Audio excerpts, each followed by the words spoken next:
Manipur Ching Ningkhaiba landslide ki thogdok asi anauba natte adubu ing kumja lisingani kunga mangada landslide thokpagi chang khangwangduna chaurakna haukiba chahi asida Ching Ningkhaiba gi thogdok landslide nifuga tare thoki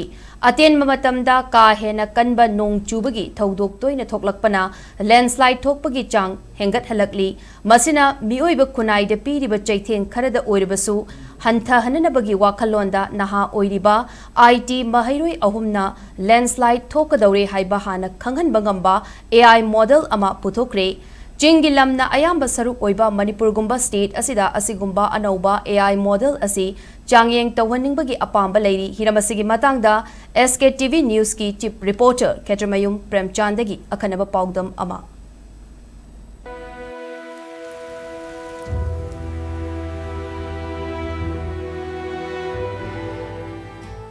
India ki awang nongpok lamda leiriba Manipur Chingi phajaba kya leirebasu phajaba suki marumda landslide toina thokpadagi miyamna khudong charaba kya mayoknari tongan maram kya na landslide thokhallabasu malinda aying asagi khalda chauna ahongba lakpadagi ohillakpa thawong singi manungda atenma matamda akanma nong chubagi thodok asina landslide hena thokhannaba maram oiri forest yam kok tharabani direct rainfall jina rain drop mayam jina soil thaba matam jida soil mayam gi rosen ji yam high intensity da thui tapna sang churaga na muk sai water mayam je percolate tawraga slope kumba kari gumba da stability later ba mafam da di miyoiba na interference thola ba bi lambi ka kuni khangde apu structure sajal kuni khangde yam sang na nong je churaga di lepna sum chu tharga di sing do percolate tawraga landslide thokpagi yamna chances yam wan Manipur da chahi amada nong chubagi chang ase chaurakna millimeter lisingamaga chamri romni masimak nong marang kaina phangba mafam oide adubu ateno matamda ka hena kanba nong chubagi thodok asina tongan khudong cha daba kya piri haukiba chahi lisingani kunmanga rasu asigumba ateno matamda kanba nong chubagi thodok kaya thoki masina landslide kya thoknaba maram oikhe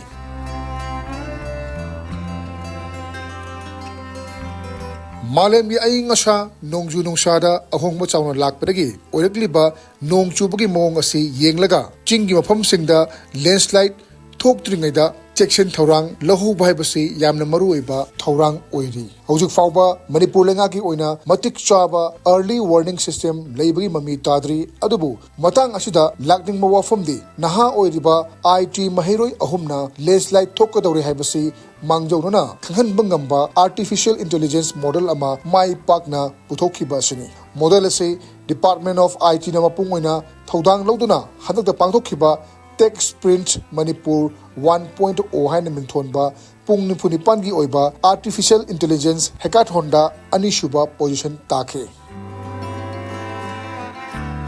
tholakadaba jingdagi akhona ngakthongnabada khoje early prediction tawgadawneba prediction taw taragadi sumaina akhona authority akhoi model ji matungina authority hai tare ko ai kodamone jingi district laiba jingi mai police station laiba jingi akhoi model jina information pidurine sumaya nong tare andraga sumana akhoi ahong changes khar leire landslide thokpa yai haibajo adu maina hai maina prediction pi taragadi akhoida